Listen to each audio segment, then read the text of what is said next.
Հաղորդման հովանավորն է «Տուն դեպո կահույքի խանութ սրահը»։ Հաղորդման հովանավորն է Dream Park հյուրանոցառեստորանային համալիրը։ Հաղորդման հովանավորն է Աջափնյակ բժշկական կենտրոնը։ Բարի լույս, կրկին շաբաթ օրը նշանակում է Երկիր մեդիայի առավոտյան եթերում դուք տեսնում եք ինձ եւ Դիաննային։ Ողջույն Դիաննա։ Ողջույն Արմին, բարի լույս, բարև Երկիր, բարի լույս մեր սքանչելի հեռուստադիտողներ։ Այո, այսօր փետրվարի 7-ն է, օրը շաբաթ, բարև Երկիրը սիրով եւ ջերմությամբ սկսում է իր աշխատանքը։ Շնորհակալություն ձեզ, որ միացել եք մեզ, ձեր մեկ գավաթ անուշաբույր սուրճով եւ թեյով։ Ինչպես նաև հարկավոր է շնորհակալություն հայտնել մեր գործընկերներին, դրանք են Լորվա գողտրիկ բնության մեջ գտնվող Dream Park-ը, Տուն դեպո խանութ սրահը, ինչպես նաև Աջափնյակ բժշկական կենտրոնը, որտեղ յուրաքանչյուր այցելուի ցուցաբերում են յուրահատուկ մոտեցում։ Տուն դեպոյի մասին կարծում եմ խոսելու կարիք չկա, որովհետև գունագեղ եւ շատ որակյալ կահույքը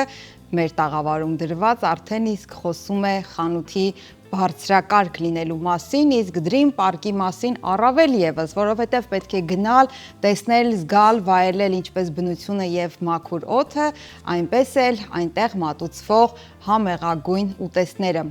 Սկզբի համար այսքանը, ինչպես մենք սիրում ենք ասել, պետք է հիշենք նաև մեր բոլոր այն հասցեները, որտեղով կարող եք հետևել մեր թողարկումներին, եթե հանկարծ քնած եք մնացել եւ բաց եք թողել։ Դրանք են Երկիր մեդիայի YouTube-յան եւ Telegram-յան ալիքները, ինչպես նաև Երկիր մեդիայի ու Բարև Երկրի Facebook-յան ու Instagram-յան էջերը։ Մենք սկսում ենք մեր աշխատանքը եւ հենց սկզբից ուզում ենք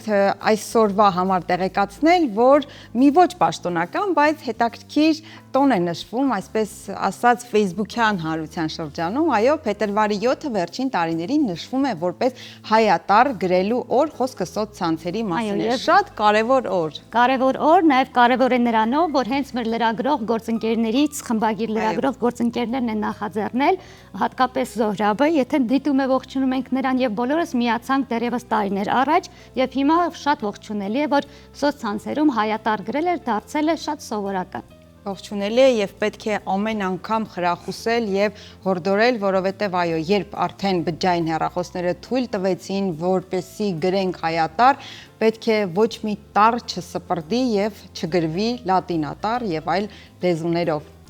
Շարունակում ենք փետրվարի 7-ն է այսօր եւ ամփոփում ենք անցնող շաբաթը, թե ինչ հետաքրքիր իրադարձություններ են տեղի ունեցել։ Այսպես, փետրվարի 5-ին Արամ Խաչատրյանի տուն թանգարանում բացվել է Պեպո 90 խորագիրը կրող ցուցահանդեսը, որը նվիրված է ֆիլմի 90-ամյա հոբելյանին։ Գաբրիել Սունդուկյանի պիեսի հիման վրա 1935 թվականին նկարահանված Պեպո առաջին հայկական հնչյունային ֆիլմի երաժշտության հեղինակը կոմպոզիտոր Արամ Խաչատրյանն է։ Գրականության եւ արվեստի թանգարանի, ինչպես նաեւ Տերյան մշակութային կենտրոնի հետ համագործակցությամբ կյանքի կոչված ցուցադրությանը ներկայացված են ֆիլմի ստեղծման հազվագյուտ նյութեր։ Արամ Խաչատրյանի տուն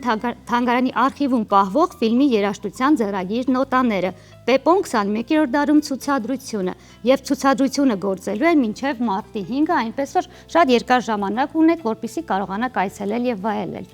Մատենադարանում էլ մեկնարկել է շոշափելով մատյանները, ամենքի մատենադարանը ներառական կրթական ծրագիրը, որը հնարավորություն է տալիս ֆիզիկական սահմանափակ հնարավորություններով մարդկանց նույնպես ծանոթանալ ձեռագրաստեղծման արվեստին։ Այս նպատակով ձեռագրատան թանգարանում տեղադրվել են Գրիգոր Նարեկացու մատյան ողբերգության, Մովսես Խորենացու հայոց պատմություն, Մալաթիայի ավետարանի, Ֆիրդուսիի Շահնամեի շոշափելի կրկնօրինակները։ Այսօր մեկնարկում է գրքի ձմեռային փառատոնը, ինչի մասին մենք առաջիկայում ավելի մանրամասն դեռ կխոսենք, մինչ այդ ուզում եմ ասել, որ փառատոնի շրջանակում տեղի կունենա Հայաստանի ազգային հավաքականի նախկին ավագ Միլանյան Ինտերի կիսապաշտպան Հենրիխ Միխիթարյանի գրքի հայերեն հրատարակության շտորհանդեսը։ Նշենք, որ տարվա գլխավոր սպորտային բեսթսելեր համարվող Իմ կյանքը միշտ կենտրոնում է ինքնակենսագրական գիրքն իտալերենով լույս է տեսել նախորդ տարվա աշնանը իտալացի հայտնի լրագրող եւ գրող Ալեսանդրո Ալչիատոյի աջակցությամբ։ Գիրքը ֆուտբոլիստի խոսքերով ոչ միայն հաջողությունների, այլ նաև դժվար պահերի չհանձնվելու, մարդ մնալու եւ երկրի մասնագիտության ու անվանդ առաջ պատասխանատվություն կրելու մասին է։ Կարծում եմ սպորտասեր հասարակությունը հատկապես այսօր կթնդա ուրախությունից, որովհետև ովքեր գիտեին այսպիսի գրքի գոյության մասին, կարծում եմ սրտատրոփ սպասում էին նաև հայերեն Ես հրատարակությանը։ կարծում եմ նաև, որ քանի որ մենք հայերով սիրում ենք հպարտանալ բոլոր այն հայերով, ովքեր դրսում մեծ հաջողություններ են գրանցում, ապա մեծամասամբ բոլորն էլ կուրախանան եւ կփորձեն ձեռք բերել գիրքը, ծանոթանալ նրա ապրումներին։ Այո։ Այսօր սպորտային է օրը Ձիաննա։ Այո, ես ուրախ եմ դրա համար։ Շարունակում ենք եթերը, սիրելի հեռուստադիտողներ, հայտնի է, թե Հայաստանն ովքեր են ներկայացնում Իտալիայում 3 փետրվարի 6-ին մեկնարկած ձմեռային 25-րդ օլիմպիական խաղերին։ Միլան եւ Կորտինա d'Ambezzo քաղաքներում անցկացվող խաղերին մեր երկրից մասնակցում են դահուկավազորդներ Միքայել Միքայելյանը, Կատյա Գալստյանը, լեռնադահուկորդ Հարություն Հարությունյանը, ինչպես նաև Կարինա Ակոպովան, Նիկիտա Ռախմանին, Գեղասահքի սպորտային զույգը։ Իդեպ խաղերի պաշտոնական բացման ժամանակ հենց այս զույգն էլ եղել է Հայաստանի դրոշակակիրը։ Նկատենք նաև, որ դահուկորդ Միքայել Միքայելյանի շուրջ տարածված սկանդալից հետո, երբ նա ծածկել էր Ադրբեջան գրությունը, Դահուկային սպորտի ֆեդերացիայի նախագահ Գագիկ Սարգսյանը հրաժարական է տվել։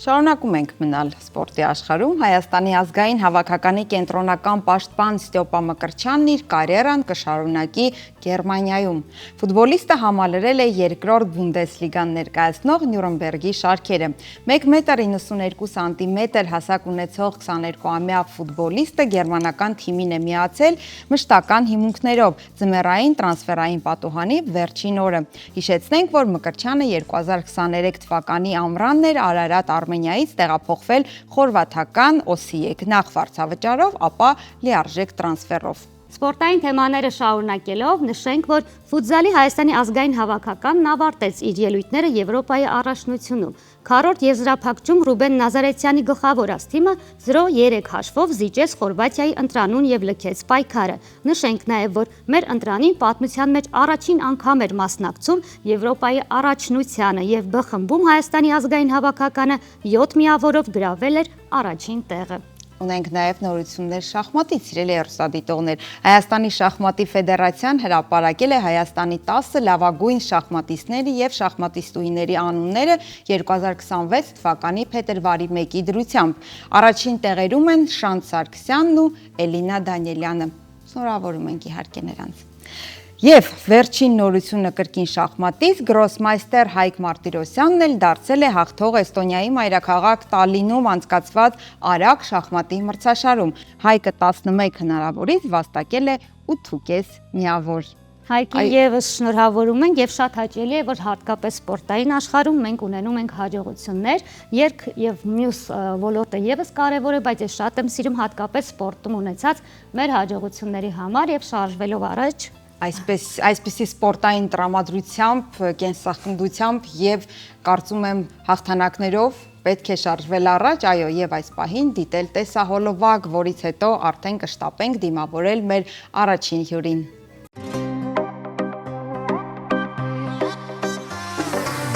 Լուսինն էլ ավամպերից, սիրտս ելավապերից, ասի մի բան մտածեմ, քեզ տեսնեմ նորից։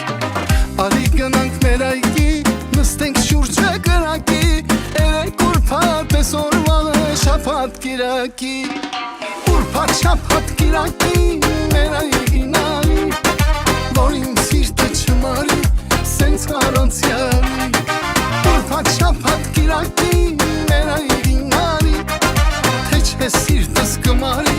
սենց առանցյալի։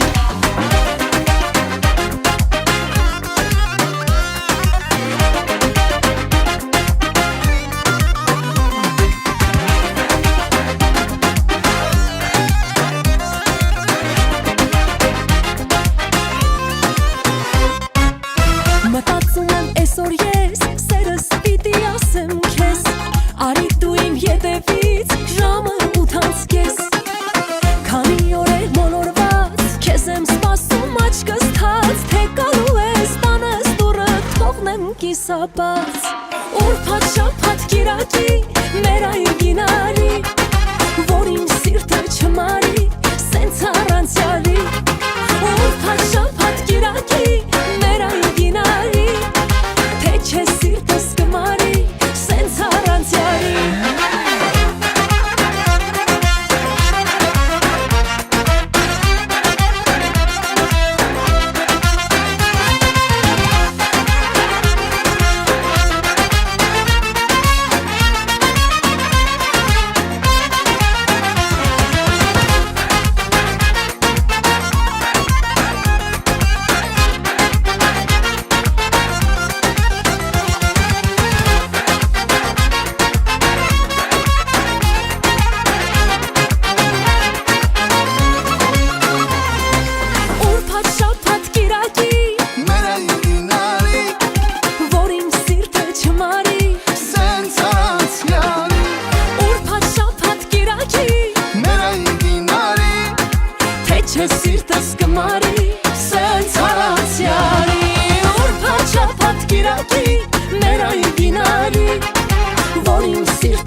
ուրբաթ շաբաթ կիրակի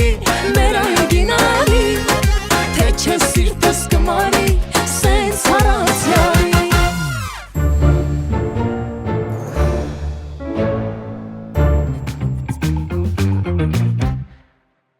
Բարև երկիրը շարունակում է իր ընթացքը, սիրելի հեռուստադիտողներ, օրեր առաջ փետրվարի 4-ին ամբողջ աշխարհում նշվում էր քաղցկեղի դեմ պայքարի օրը, որի նպատակն է հանրության ուշադրությունը բևեռել չարորակ նորագոյացությունների դեմ պայքարին, կարևորելով նախևառաջ հիվանդության կանխարգելումը, ապա բուժումը եւ շարունակական հսկողությունը։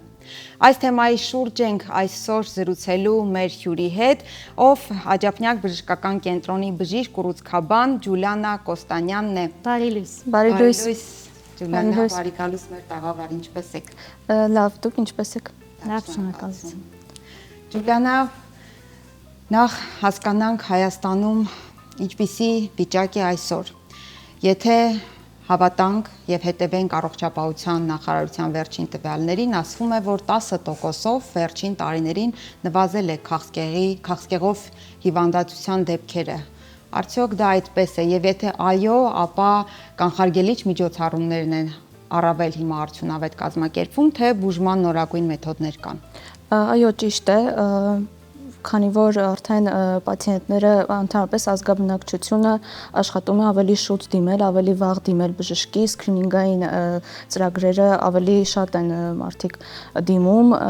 ավելի լավ է աշխատում եւ մեր երկրում կատարվում է բոլոր բուժման տեսակները, նորագույն մեթոդները, եվրոպական եւ ամերիկյան ուղեցույցներով կատարվում է բոլոր բուժումները, քիմիոթերապիա, իմունոթերապիա, թիրախային թերապիա, ինչպես նաեւ մեր կենտրոնում նույնպես կատարվում է այդ բոլորը։ Մեր կենտրոնում նաև կատարվում են Աջափնյակ բժշկական կենտրոնում մուլտիդիսցիպլինար քննարկման ընթացքում, որտեղ մասնակցում են վիրաբույժները, պաթոլոգները, ճառագայթային թերապևտները եւ մեր հետ միասին, բժիշկների հետ միասին քննարկումներ են կատարվում,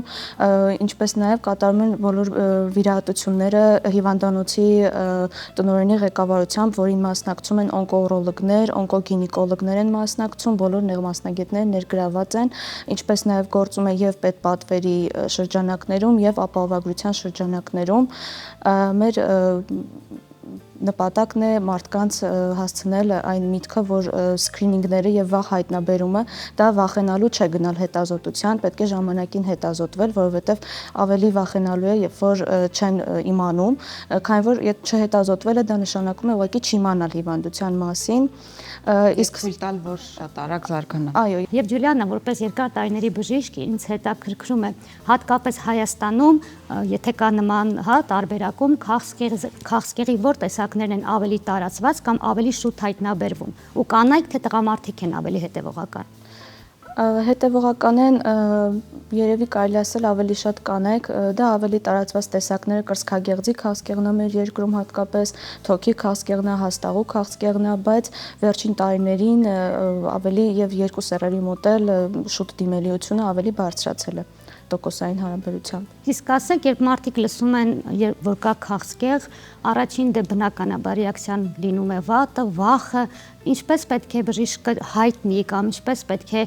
ընտանիքի անդամները տրամադրված լինեն, որպեսզի հենց այն մարդու մոտ արդեն հայտնաբերվել է, ավելի հեշտ ճանապարհ անցնի ու ավելի հաղթողի տրամաբանությամբ մտնի այդ ուղին։ Ներկայացնելուց, քանի որ արդեն վերջին տարիներին մենք ունենք ավելի մեծ հաղթանակներ քաղցկեղի բուժման բնագավառում, բուժումները վաղ հայտնաբերումը ավելի լավ կանխատեսում է ապահովում, իսկ որոշ դեպքերում, տարածված դեպքերում հիմա արդեն հնարավորություն է տալիս, որպեսզի հիվանդությունը դառնա քրոնիկ բնույթի ու պացիենտները, ինչպես նաև մեր երկրում, կարան երկար տարիներ բուժումներ ստանան կամ բուժումները ստանալուց հետո երկար տարիներ ունենան լավ որակի կյանք։ Շատ հաճախ լսում ենք այսպես կարգախոսի նման, որ քաղցկեղը դատավճիռ չէ, կարևոր է ժամանակին կանխարգելել եւ արդյունավետ այդ բուժման կուրսը սկսել։ Ու թեև շատ է խոսվում առողջ ապրելակերպի մասին, այն բոլոր միջոցառումների մասին, որոնք կարող են օգնել լինել ավելի առողջ, օգնել, որպեսզի այդ քաղցկեղածին բջիջները իրենց գլուխը չբարձրացնեն, այսպես ասած, բայց երբեք ավելորդ չէ կրկին բժշկի շուրթերից լսել բոլոր այդ միջոցառումների մասին եւ որոնք են դրանք։ Առողջ ապրելակերպը միանշանակ անգամ ապացուցված է, որ առողջ ապրելակերպը կարող է որոշ ձևով կանխարգելել, այսինքն ակտիվ ֆիզիկական աշխատանքները, ակտիվ կյանքը, գործոններն են, վնասակար գործոններից ծխելը, ալկոհոլը, որոնք պետք է միշտ մարդիկ նկատի ունենան, որ դրանք շատ վտանգավոր են եւ շատ բարձրացնում են տոկոսայնությունը, ինչպես նաեւ կա նաեւ գենետիկ նախատրամադրվածություն, բայց այդ բոլոր գործոնների արկայությունը չի նշանակում, որ պարտադիր մարդը հիվանդանալու է։ Հատկապես որ ներողություն ասում են հիմա գենետիկ նախատրամադրվածությունը ամենավերջին տեղում է, այո։ Այո, սակայն դա նույնպես ամեն օր նոր բաներ են բացահայտվում, շատ արագ զարգացում է ապրումը այդ ոլորտը, այդ բնագավառը օնկոլոգիայում եւ ինչպես նաեւ կան բուժումներ, թիրախային բուժումներ, որոնք նույնպես ամեն օր շատ մեծ զարգացում են ապրում։ Եթե չեմ սխալվում, հատկապես այն մարդկանց մոտ, ում մոտ գենետիկ տրամադրվածությունը կա, վախը շատ է եւ հոգեպես արդեն հիվանդության մոտեցումը, արդեն դժվարացնում է։ Այս դեպքում որպես մասնագետ ինչ խորհուրդ կտաք, որովհետեւ ինչպես յուրաքանչյուր, այդպես էլ հատկապես այս հիվանդության կամ խնդրի դեպքում ամենաառաջնայինը հոգեբանական տրամադրվածությունն է հիվանդի առաջին հերթին, որ բժիշկը կարողանա նրան օգնել։ Ինչպես է այս դեպքերում վերաբերմունք ցույց տալիս։ Ճիշտ է, ավելի մանրամասն բացատրել է, որպեսզի մարդը հասկանա, թե ինչ կարա լինի եւ ինչ չի կարա լինի, որովհետեւ այդ ամեն ինչը, ինչպես ասացի, 100%-անոց չի ասում, որ պետքա հաստատ իր մոտ լինի այդ խնդիրը, եթե իր հարազատներից որը մեկի մոտ եղել է եւ կա ժառանգական գործոն, այդ ամեն ինչին պետք է շատ մանրամասն բացատրություն տալ, որպեսզի մարդիկ լավ կարողանան հասկանալ, ինչքան հնարավոր է մատչելի ձևով բացատրել, որպեսզի իրենք գիտակցեն եւ արդեն ախտորոշումից հետո էլ եւ պացիենտին եւ պացիենտի հարազատներին շատ մանրամասն պետք է բացատրել, որպեսզի իրենք հասկանան եւ լավ կողմերը եւ վատ կողմերը, ինչի սпасել եւ ինչի չսпасել, որովհետեւ տեղեկացված պացիենտը ավելի գիտակցորեն է գնում բուժումներին եւ ավելի գիտակցորեն ձևով է կատարում իր բոլոր առաջադրանքները, որը տալիս է բժիշկը որպես follow-up եւ ընթացքում բուժումների։ Իսկ դուք որպես բժշկուհի կիսում եք այն միտքը, որ հնարավորինս պետք է պացիենտը շարունակի իր բնականon կյանքով ապրել, չէ՞ որ կան դեպքեր, երբ մարդը ամբողջությամբ կտրվում է իրականությունից, կենտրոնանում միայն խնդրի վրա, դուք ինչպես եք այս հարցին մոտենում եւ հորդորում եք արդյոք, եթե ֆիզիկապես իհարկե այն խնդիրը չէ, որ չկարողանա, հորդորում եք արդյոք մնալ նույն կենսակերպի մեջ, նույն շփման, նույն տրամադրության աշխատանքի մեջ։ Այո, միանշանակ, ցավոք կան բուժման տեսակներ, որոնք ավելի ծանր են ընթանում, այդ դեպքում պացիենտը ուղղակի ֆիզիկապես չի կարող, բայց մնացած բոլոր դեպքերում մենք հորդորում ենք միշտ շարունակել բնականon կյանքը, կան պացիենտներ, ովքեր գնում են աշխատանքի հենց բուժում ստանալուց հետո, կան պացիենտներ, որոնք շատ լավ են տանում ամբողջ բուժումների ընթացքը, այդտեղ նաև կա օրգանիզմի առանձնահատկություն, բայց մեր հորդորն է հնարավորության սահմաններում շարունակել նույն բնականon ձևով ապրել։ Ջուլիանա, վերջերս կարդացի, որ արհեստական բանականությամբ ստեղծվել է մի մամոգրաֆիկ սարք, որը թույլ է տալիս հետազոտության ընթացքում դեռ տարիներ առաջ հայտնաբերել, կանխագուշակել, այսպես ասած, որ գուցե 4-5 տարի հետո ձևավորվի քաղցկեղ։ Նախ իսկապես հնարավոր է այդպիսի բան, թե ոչ, եւ եթե դա լինի հնարավոր եւ դա բացահայտվի տարիներ առաջ, հնարավոր կլինի ավելի արդյունավետ եւ կանխարգելել եւ արդեն այդ գծել այն բուժման կուրսը, որը հնարավոր կլինի ավելի երկարացնել կյանքը կամ գուցե 100%-ով բուժում ապահովել։ Դա շատ լավ կլինի, որ գործի նման հնարավորություն, որովհետև վաղ հայտնաբերումը ավելի լավ կանխատեսում է ապահովում եւ վաղ հայտնաբերման դեպքում երբեմն բուժման միակ տարբերակը դա միայն վիրահատությունն է։ Նրանց հետո ուղղակի հսկողություն։ Հնարավոր է արդյոք ինչպես հարցում արդեն հնչեց։ Շատ հնարավոր է, քանի որ անընդհատ զարգանում է բժշկությունը, չի բացառվում, որ նման հնարավորություն նույնպես ստեղծվի մի օր։ Եվ Ջուլիանա, մի այսպիսի հարց, ավելի սթրեսակայուն են կանայք թե տղամարդիկ եւ ովքեր են լուրը ավելի այսպես ամուր նյարդերով ու կամքով բուժվելու, հա։ Ավելի կանայք, ես կարծում եմ։ Բայց ստանում է տղամարդիկ չլռում են ուղղակի դրա համար։ Լռում են դրա համար ավելի ծանր են տանում, կարելի ասել, երբեմն խուսափում են հոգեբանի այդ զրույցից, քանի որ բաժանմունքները միշտ կլինիկական հոգեբան է աշխատում, տղամարդիկ ավելի շատ են խուսափում, քան կանայք։ Ուզում էի հարցնել, դեպ կցվում են հոգեբաններ։ Այո, այո։ Պարտադիր։ Բոլոր դեպքերին, թե միայն ավելի ծանր վիճակում։ Ընդհանրապես կլինիկական հոգեբանը խոսում է բոլոր պացիենտների հետ, նրանից հետո ըստ կարիքի կարող է պացիենտը դիմել եւ նրանք շարունակեն էլի աշխատել իրար հետ։ Նա պացիենտն է որոշում ուզում է շարունակել։ Առաջին անգամ պարտադիր, որից հետո արդեն ըստ կարիքի։ Շնորհակալություն Ջուլիանա հետաքրքիր զրույցի համար, երբ բժիշկներին որևէ բարեմաղթանք են հղում, չէ, ինչ են ասում, թող գործազուրկ լինի բժիշկը, բուժառուները քիչ լինեն, այո, թող իսկապես այդպես լինի, բայց դա ցավոք հնարավոր չէ։ Այս դեպքում ձեզ էլ համբերություն ենք մաղթում ուժ եւ կորով, որպեսզի կարողանաք, այո, եւ ֆիզիկապես եւ հոգեպես լինել մեր պատառողջ քաղաքացիների կողքին։ Շնորհակալություն։ Ձեզ նույնպես շնորհակալություն։ Շնորհակալություն, թերևս ամենակարևոր մաղթանքը ասեցիք, ինչին դժվար թե գանք երբևէ, բայց հետևողական եղեք, միշտ ամենասկզբից անվախ կերպով վերցրեք այդ պատասխանատվությունը, գնացեք բժշկի, իմացեք, եթե ունեք խնդիր, հատկապես քաղցկեղ, ապա հետևողական եւ շատ լուրջ տրամադրված անցեք այդ բուժումները։ Շատ կարևոր է հենց սկզբից ամենայուրահատուկ ձևով մոտենալ ձեր առողջությանը։ Կհանդիպենք քիչ անց։ Բարի լույս սիրելի հեռուստադիտողներ, եթե հենց նոր եք արթնացել, շատ հետաքրքիր ճանաչողական ու արդյունավետ զրույց ունեցանք, կարծում եմ, խոսում էինք բժշկությունից, հիմա տեղափոխվելու ենք երաժշտական աշխարհ, որովհետև ինչպես գիտենք, երաժշտությունը նույնպես բուժիչ հատկություն ունի։ Այո, եւ օրերս տեղի ունեցավ Գրեմի մրցանակաբաշխությունը, որը այս տարի շատ տարբերվող էր։ Այն լի էր քաղաքական ուղերձներով, ամենատարօրինակ հագուստներով, ինչպես նաև շատ հագեցած ապրումներով եւ էմոցիաներով, ինչը մենք առաջարկում ենք դիտել մեր պատրաստած ռեպորտաժում։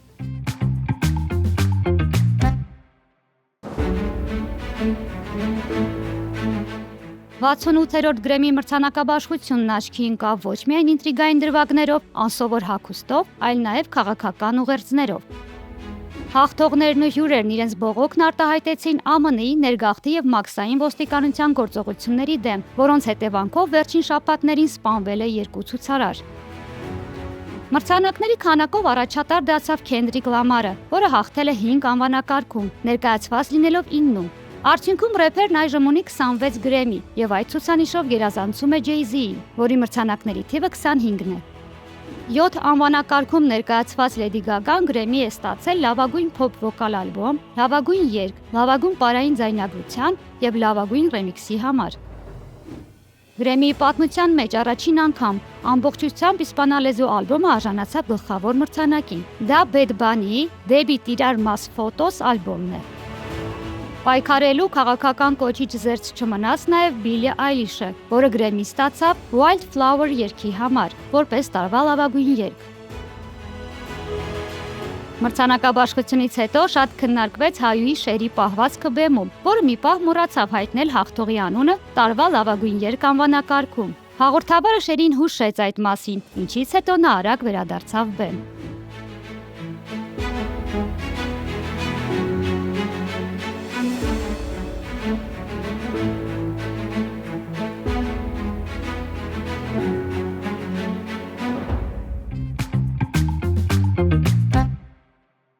Ինչպես հաղորդման սկզբում արդեն հասցրել ենք տեղեկացնել, այսօր մեկնարկում է գրքի ձմեռային փառատոնը եւ շատ տարբեր ու հետաքրքիր գրքեր այնտեղ կգտնեք։ Եվ հեղինակներից մեկը այսօր մեզ հետ է եւ զրուցելու ենք եւս մի հետաքրքիր գրքի մասին։ Այո, երաժշտության աշխարհից տեղափոխվում ենք գիրուգրականության աշխարհ եւ ողջունում մեր հյուրին բիզնես տրեյներ, LinkedIn 101 գրքի հեղինակ Գոր Կարապետյանը, բարի լույս։ Ողջույն ձեզ։ Կրկին բարի գալուստ մեր տաղավար, երրորդ գրքով եք գալիս, այո, երրորդ անգամ եք գալիս եւ հենց ուզում եմ հարցս սկսել այստեղից թերթելով ձեր Facebook-յան էջը, այն օրը հանդիպեցի մի գրառման, որ գրել էիք բնականաբար գրքերը երեխաների նման են, որոնցից առաջինը սովորեցնում է սկսել, երկրորդը առաջնորդել, իսկ ահա երրորդը այլ է։ Երրորդը սա է։ Եվ ո՞րն է այդ այլը, հետաքրքիր է։ Նախ ինձ եւս շատ հաճելի է ձեր տաղավարում երրորդ անգամ, նույնիսկ 4-րդ անգամ գտնվել։ 4-րդ։ Մի անգամ էլ մեր միջոցառման շրջանակում Ճիշտ եք։ երույթ ունեցել ընկերոջս հետ, գործընկերոջս։ Գիրքը Եթե առաջի երկու գիրքը ավելի փափուկ հմտությունների, ավելի մի փոքր փիլիսոփայական ժանրից են,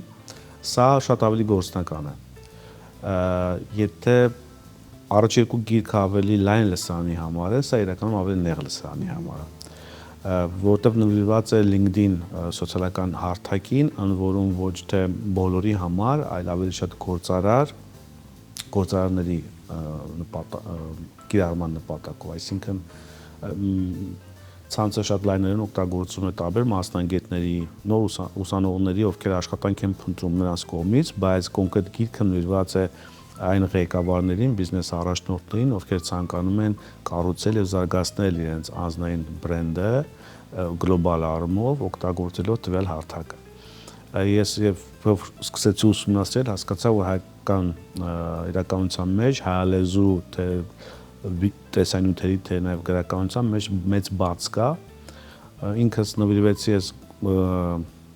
սոցիալական հարթակը կիրառելուն եւ ամբողջ սովորածը իմ փորձով, մեր հաճախորդների փորձով եւ նաև համաշխարհային լավագույն փորձով փորձեցի ամփոփել, վերածել ուղեցույցի։ Որ ասեք, քանի որ LinkedIn-ի մասին ենք խոսում, որքանով այն տարածելի դարձավ Հայաստանում եւ ինչ օգտակար կետեր կան, որոնց մասին կուզեք խոսել։ Գիտեք, իրականում եթե համեմատենք այլ սոցիալական հարթակներ, որտեղ բոլորս կանք, ցավոք LinkedIn-ը ցուցակում եւի վերջինն է, ու ինքը ավանդաբար համարվում է այսպես փոխկապով շատ այնց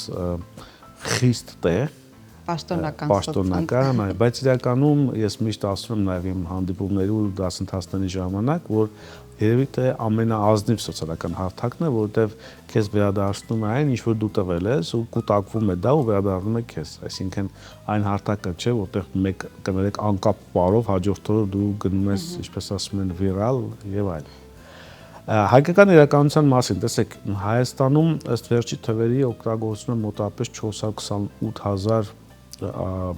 մարդ LinkedIn-ը որպես սոցիալական հարթակ, ու դեռ եթե անկեղծ շատ կայացած չէ LinkedIn-յան համայնքը հայկական, նաև դրա համար է մեր միջոցառումը, որի մասին խոսել ենք, կոչվում է LinkedIn Local Երևան, մենք դա արել ենք Հայաստանում, Միացյալ Նահանգներում, անցյալ տարի նաև Անգլիայում եւ Չինաստանում, նպատակն է LinkedIn-յան գաղափարախոսությունը օֆլայն եւ օնլայն տարածել։ Շատ տարածված չէ, բայց այս գիրքը այդ խնդիրը փորձում է լուծել։ Իսկ այն որ նշեցիք գիրքը ավելի նեղ շրջանակի համար է, այսինքն կրկին սոցհարթակի մասին էլ նեղ շրջանակ է իմանալու, որոնք նաև երևի թե գիտեն արդեն։ Ինչ աշխատանքներ եք տանում, թե գրքի միջոցով, թե հետագայում, որպեսզի մարդիկ շատերը մեծամասամբ տեղեկացվեն եւ օգտվեն այս հարթակի դրական կողմերից։ Դրական կողմեր, որքանով գիտեմ, հետևելով ձեր էջին ունի։ Շնորհակալ եմ շատ։ Տեսեք, իրականում ես միշտ էսպես եմ ասում, ինչին ես հավատում, դա վերածվում գրքի։ Հիմա այս վերջի 2-3 տարին ես իրոք շատ նվիրված եմ այս գաղափարին ու հարթակին եւ օգտագործում եմ թե իմ, թե մեր գործունեության համար եւ կուտակած փորձը սկսեցի նաեւ կիսվել կուտակված փորձով մոտ 5 բիզնես միության անդամ եմ մեր ընկերությունում ու որտեղ որ կանք տեխնոլոգիություն կա հանդես գալ ելույթներով եւ բոլոր տեղերում գրեթե ես սեմինարներ եմ կազմակերպել նվիրված այս թեմային ու շատ մեծ հետաքրքրություն է առաջացել գործարարների շրջանում, ինչպես նաև սկսել եմ իմ հեղինակային, այսպես ասած, դասընթացը որոշակի մրցութային կարգով, որտեղ հավաքում եմ շատ փոքր թվով մարդկանց ու մեծ 1-2 շաբաթվա ճանապարհ ենք անցնում իրենց LinkedIn-յան պրոֆայլ եւ ընդհանրապես դիրքավորման ամբողջ ռազմավարությունը մշակելու առումով համալսարաններում եմ ելույթ ունենում պետական, տնտեսագիտական պետական ստորակետ, տնտեսագիտական ստորակետ եւ ֆրանսիական, ինչպես նաեւ այլ ուսանողության շրջանում եւս փորձում պրոպագանդել, որտեղ դրա կարիքը շատ կա, հատկապես իրեն գիրքը այնքան էլ իրենց համար չէ, բայց հարթակը շատ կարեւոր է իրենց կարիերան ոնց որ մեկ օր շուտ ավելի ճիշտ ուղղության վրա դնելու համար։ Այսպես ու նաեւ այսպիսի եթերների շրջանակում եւ իմ էջերով ես փորձում եմ պրոպագանդել ու ես անդադ մասնավոր զրույցների եւ այլ հանդիպումների ժամանակ ստանում եմ այդ հետարձագանքը, որ այ քեզանից ողջևորվում ենք, այն օրես ինչ գրել էիր, մեզ շատ ողջևորեց, սկսել եմ վերանայել պրոֆայլս եւ այլն, որոշակի ազդեցություն արդեն ունի։ Գոր հենց հետարձագանքների մասին էի ուզում հարցնել, դուք ասացիք, որ հավատը վերածվում է ձեր կողմից գրքի, իսկ գրքին հավատացողները շատ են։ իրական արձագանքներ, որոնք իսկապես այդ տողով մոտիվացվել են կամ այդ քայլերը, որոնք դուք եք առաջարկում, առաջնորդվել են այդ քայլերով եւ հասել են հաջողությունների։ Քանի որ գիրքը դեռ հասանելի չէ լայն թերթողին։ Միայն սրա մասին չէ, որովհետեւ այդ երկուսն էլ այո մոտիվացիոն գրքեր էին, ահա։ Այդ դեպքում ես խոսեմ ընդհանուր գրքերի մասին։ Ես հիշում եմ մոտ 10-15 տարի առաջ քաղաքում հետաքրքիր գովազդներ հայտնվեցին, միայն ուխտը չի կարդում կամ այս տիպի ինչ-որ գովազդներ կային։ Ու եթե մենք համեմատում ենք, տեսնում ենք, որ կա չէ տարբերություն, այսինքն այդ ռոպագանդան կամ չգիտեմ, այդ փառատոնները եւ բոլոր ոնց որ գործողությունները, որոնք արվել են դրա ոլորտում, ազդեցություն թողել են։ Հիմա գիրքը շատ ավելի շատ են ամեն այսպես են ասում, ավելի շատ են գնում գիրք, չգիտեմ կարդում են թե չէ, քան 10-15 տարի առաջ։ Այսինքն գնել ավելի այս պահին նորաձև է։ Նու ավելի չափելի է։ Իսկ ինչպես նաև մեր մշակույթում մտել է, որ մենք արդեն գիրք ենք նվիրում իրար, կորպորատիվ նվերը որպես հանդես գալիս, դրա համար այս առումով վստահ եմ, որ այո մեծ փոփոխություն կա գրքերի առումով։ Գալով իմ նախորդ գրքերին, առաջինից անցել է արդեն 4, երկրորդից 2 տարի, ես շաբաթվա մեջ 1-2 անգամ սոցիալական ցանցերում, այսպես ասած, թագ են անում, որ գիրքը ձեռք են բերել կամ կարդացել են, սա են արել, կամ չգիտեմ, ինչ-որ իրավիճակում ինչ-որ տող է օգնել իրենց։ Այսինքն, այո, գրքերը ես ժամանակ առ ժամանակ ինձ մոռանում եմ այդ անկեղծ, նման դեպքեր են հիշեցնում, որ այսպեսի աշխատանք է արվել, այսինքն սա լավն է, որ քեզանից անկախ գրքերն ապրում են ու ինչ-որ լավ ազդեցություն են դառնում։ Այո, ինձ հետաքրքիր է գոր, եթե մի պահ պատկերացնենք այդ 3 գրքի պրոակտիվ առաջնորդը հաջողության թաքնված կողմ եւ այս գրքի հեղինակը դուք չեք եւ 3 գիրքն էլ դրված է, որը կկարդայիք օրինակ։ Այ, վերջինը։ Ինչու՞։ Զուտ որպես նեղ մասնագիտական կհետաքրքրեք։ Այո։ Շատ լավ։ Իսկ նախորդ ձեր գրքերից կան հատվածներ, որ ժամանակ առ ժամանակ վեհիշում եք եւ փորձում եք կամ չկրկնել կամ կրկնել միտքը ինչ-որ նոր ձևով։ Գիտեք, այսպես հետաքրքիր բան կա, ես մի քանի ստեղծագործող մարդու հետ շփվել եմ, որ գիրքը գրելուց հետո շատ բարդ է նորից բացել այն։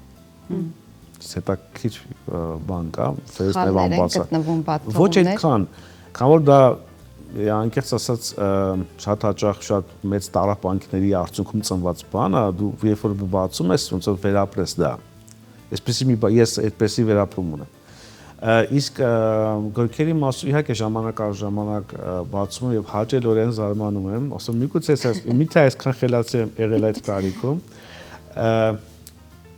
Գիտեք, երկրորդ գրքի նախաբանն է շատ ուժեղ, որը ես ուղղակի առակ է որ օգտագործել եմ, որը շատ մեծ փիլիսոփայական գաղափար ունի իր մեջ ու ժամանակ առ ժամանակ նույնիսկ տարբեր ելույթների ժամանակ ես խոսում այդ մասին, այնտեղ չեմ կարող հիմա վերարտադրել, բայց պատասխանատվությունից խուսափելու մասին է ու ամբողջ գիրքը նվիրված է դրան հենց առաջնորդությանը։ Իսկ առաջին գիրքը ավելի շատ հմտությունների մասին է, ինչի կարիքը մեր հատկապես երիտասարդ սերունդը շատ ունի, հաղորդակցման հմտություններ, այսպես ասենք, փափուկ հմտություններ, որոնք ավելի շատ մարդու բնածին են տրված, որոնք պետք է զարգացնել, հաղորդակցվել, կոմունիկացվել, կապեր ստեղծել, այսպես շարունակ։ Ինչպես նաև այդ գրքում նաև տեխնիկական հմտությունների մասին են խոսում, որոնք ևս շատ ահռելի են։ Ուզում եմ ասել, որ այդ գրքում կան լուծումներ, առաջարկներ, ինչպես կիրառել այդ ամենը, եթե անգամ ներսում չկա ի վերուստ ինչպես ասեցիք, բայց ես այստեղ կուզեմ նշել, որ ոչ միայն երիտասարդների, կարծում եմ հենց մեծահասակները ավելի շատ հենց չեն սովորեցրել մեր սերնդին, մեզնից հետո եկողներին, որ կարելի ցանկացած դիսկուս, խոսակցություն տանել ավելի կառուցողական եւ այլն, արդեն մեզանից հետո եկող սերունդը ըստ իս իհարկե սա իմ կարծիքն է, թե նման գրքերի միջոցով, թե շփման միջոցով ավելի կառուցողական ու թեթև են վերաբերվում թե մարդկային հարաբերություններին, թե ընդհանրապես աշխարհում ամեն ինչին։ Կորես, ինչու 101։ Սկզբից չանդրադարձանք։ Իրականում ի սկզբանե այլ անուն է որոշել, մի փոքր ավելի բարդ էր, ավելի փիլիսոփայական էր, չեն չեսնել, որպես սխալ ասոցիացիա չգնա։ Հետո եկա 101-ին, տեսեք, ընդհանրապես գրականության մեջ 101 ասելով նկատի ունենք սկզբից մինչև վերջ ուղեցույց։ Այս տրամաբանություն ունենք, այսինքն քայլերի ցանկ, որոնք քեզ ինչ-որ մի process-ում ուղղորդում են սկզբից մինչև վերջ։ Դրա համար ես որոշեցի օգտագործել եւ հարթակի անունը եւ այս թիվը, սա նաեւ մարքեթինգային առումով թիվը միշտ հետաքրքիր է վերնագրերի մեջ, ինչպես նաեւ ունի այսպես ասած ենթավերնագիր, ինչպես անձնային բրենդը վերածել բիզնես գործիքի։ Այսպես, այսինքն քան որ ինքը հենց այդ process-ին է նվիրված, ինչպես անձնային բրենդը վերածել բիզնես գործիքի ու այդ բոլոր հնարավոր քայլերը, որոնք հենց այսօր, հենց այս պահին, եթե ձեր ձեռքում հեռախոս լիներ, ես կարող եի կիսվել ու դուք ուղումներ անեիք, հենց այդ տրամաբանությամբ ես հասկացա, որ պետք է պարզեցնել։ Նախորդ անվանումը ավելի բարդ էր, որպեսզի մարդը ընկալի, որ սա գործողությունների ինչ-որ ցանկ է, ուղեցույց է, որը գործի իրեն սկզբից մինչև ցանկալի արդյունք։ Գոր, իսկ ինչ գրքեր գրել եք դուք, ինչ հեղինակներ գուցե կան, հատուկ գրքեր կան, ում եք կարդացել, ումից եք լսել այդ ամենը կամ յուրացրել եւ արդեն ձևակերպել ձեր մտքերը։ Լավ հարց եք տալիս, Արմինե ջան։ Տեսեք, մինչև այսօր էլ կարդում եմ տարբեր հեղինակների ու գնալով ավելի շատ, որովհետև հասկանում ես, որ շատ քիչ գիտես։ Շատ սիրում եմ Սթիվեն Քովին, իր ամենաարդյունավետ մարդկանց 7 սովորությունների գրքից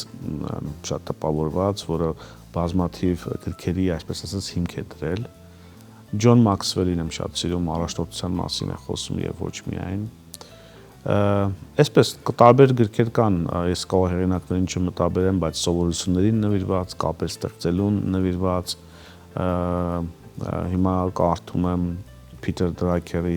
ղեկավարության առաջնորդությանը նվիրված գիրք, շատ հետաքրքիր է, ղեկավարի եւ առաջնորդի, այսպես ասած, տարբերությունների ոնց որ նրբերանգները շեշտադրելով։ Եվ ժամանակ առ ժամանակ չորության զգացում եմ ունենում, այդքան, այսպես ասած, ոչ գեղարվեստական գրականություն կարդալուց ու սկսում եմ կարդալ գեղարվեստական գրականություն։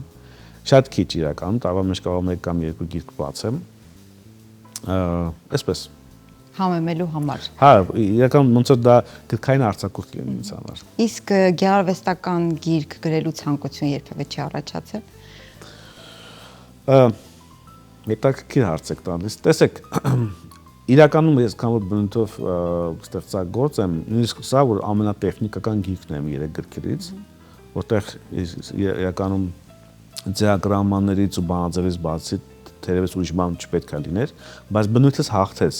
իրավիճակին ու բոլոր գլուխները գրեթե սկսում են ինչ-որ պատմություններով, այսինքն որպեսզի այնպեսի տպավորություն է, որ մենք ես ընթերցողից զրուցում եմ, ինչ-որ իրավիճակ եմ ներկայացնում իրական, ինձ հետ եղած, հաճախորդի հետ եղած այլ եւ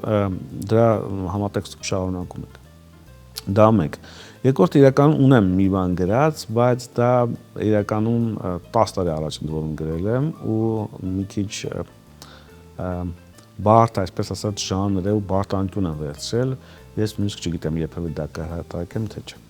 Երբ արդեն թանձրանան, կարծում եմ ձեր ապրումները, հիշողությունները այդ ժամանակ կամփոփվի գուցե։ Մեկ անգամ վերընթերցեք եւ արդեն པարզ կլինի կուզենաք մենք էլ ընթերցենք դա թե ոչ։ Ամեն տարի ճիշտ ասած անդրադառնում եմ դրան, ինքը շատ կոնտրաստային կլինի 3 գրքերի համեմատ, ինքը եղբայրների հարաբերությունների մասին է, այսպես ասած։ Ես եղբայր չունեմ։ Ուզում եք ասել իրական պատմությունը թե չէ, ինքը հայտնի ինչ-որ պատմական իրավիճակի, ոնց որ վերաշարադրում է։ Այսպես, բայց այդ մասին քան որ պլաններ չկան, կարծում եմ չարժե շատ խոսել։ Գոր, իսկ ինչ պայմաններում եք դուք սիրում գիրք գրել, քանի որ սովորաբար մարդիկ պատկերացնում են, որ գրողները պետք է առանձնանան, կտրվեն, ինչ որ շատ կամ բնության գրքում ձեզ մոտ ինչպես է ստացվում դա։ Իրականում այդտեղ իրականության տարեր կան, որովհետև ես այսօր հենց LinkedIn-ում գրառում եի կատրել այդ մասին, որ այս գիրքը գրելը ինձանից ոչ միայն ժամանակ է տարել, այլ նաև հատկապես վերջի շրջանում սահմանափակել եմ ընկերական շփումները, ակտիվությունը, համացանցում եւ ընդհանրապես օֆլայն, այո, եւ մի քանի օր նույնիսկ աշխատանքի չէի գնում, տանից էի աշխատում, մի անգամ փոքրիկս ասեց՝ «Պապի վանդես»։ Իրականում, հա, ես երբ որ կենտրոնանում եմ, ես պետքա իմ մոլորակում լինեմ ու այնտեղ չպետքա ոչ մեկ լինի։ Իրականում այդ մոլորակը կարող է լինել ցանկացած տեղ, բայց կարող է որ լինեմ միայնակ։ այդ մոլորակը կարծում եմ մեր մեջ է եւ շրջապատը Այո։ չի խանգարում։ Այսինքն ես այդ մոլորակը ստեղծում եմ եւ մեր տանը, մոլորակը ստեղծում եւ աշխատավայրում եւ սրճարանում եւ ճամփորդելիս, ուղղակի ինչ որ ժամանակահատված, երբ որ դու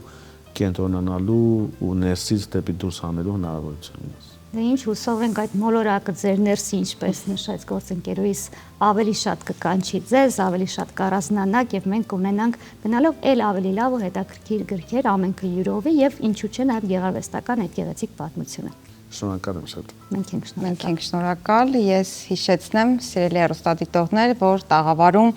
Business Trainer նոր LinkedIn 101 գրքի հեղինակ Գոռ Կարապետյանն էր, իսկ գրքի շնորհանդեսը հենց այսօր է լինելու գրքի ձմեռային փառատոնի ընթացքում։ Մենք բարև երկիրն ենք, մնացեք մեզ հետ։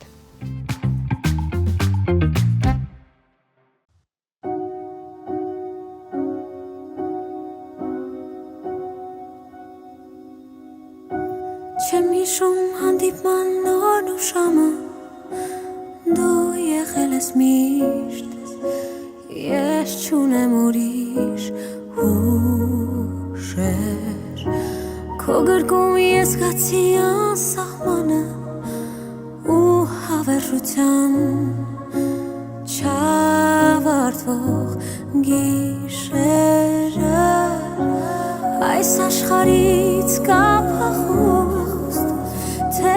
ունես տոմսեր դեպի սեր, արևի սրտում սերը չի ստում, չի տալիս երթում ու խախտում, արևի սրտում ես ու դու դառնամ, սերը երևի արևի։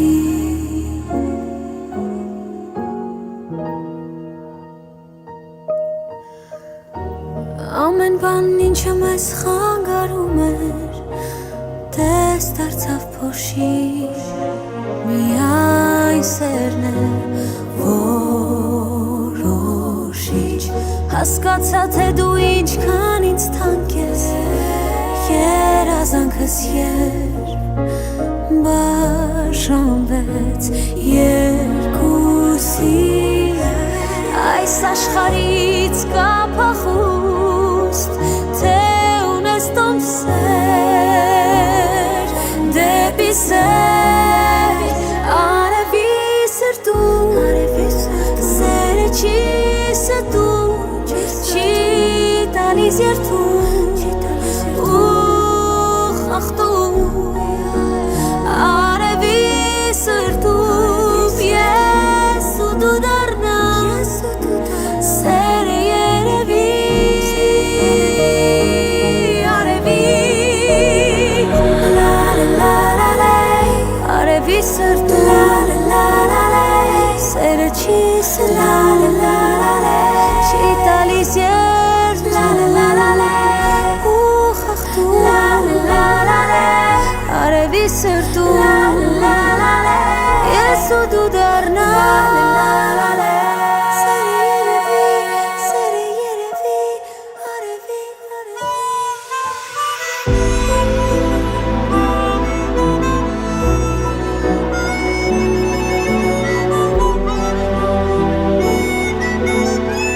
արևի, արևի սրտում սերը չի ստում, չի տալիս երթում ու խախտում, արևի սրտում ես ու դու դառնամ, սերը երևի արևի։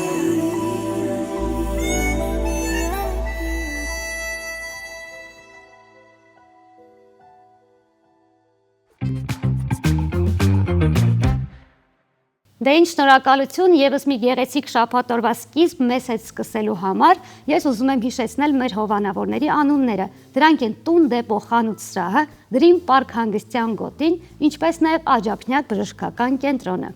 Այո, այսօր փետրվարի 7-ն է, օրը շաբաթ, մենք ամփոփեցինք մեր շաբաթօրյա Բարև Երկիրը։ Շնորհակալություն ձեր սուրճն ու թեյը մեզ հետ կիսելու համար։ Մեր գործընկերների մասին Արմինեն հիշեց, մնում է ինձ ավելացնել միայն, որ կարող եք ձեր տան կահույքը գնել իհարկե տուն դեպոյի լայն տեսականուց, Dream Park-ում կարող եք ձեր մարմինը եւ հոգին ներդաշնակ լիարժեք հանգստության վիճակի բերել եւ իհարկե Աջափնյակ բժշկական կենտրոնը, որտեղ էլ կարող եք շատ հանգիստ դիմել, որովհետեւ յուրաքանչյուր մասնագետ բուժառուի նկատմամբ առանձնահատուկ ու պրոֆեսիոնալ վերաբերմունք է ցուցաբերում։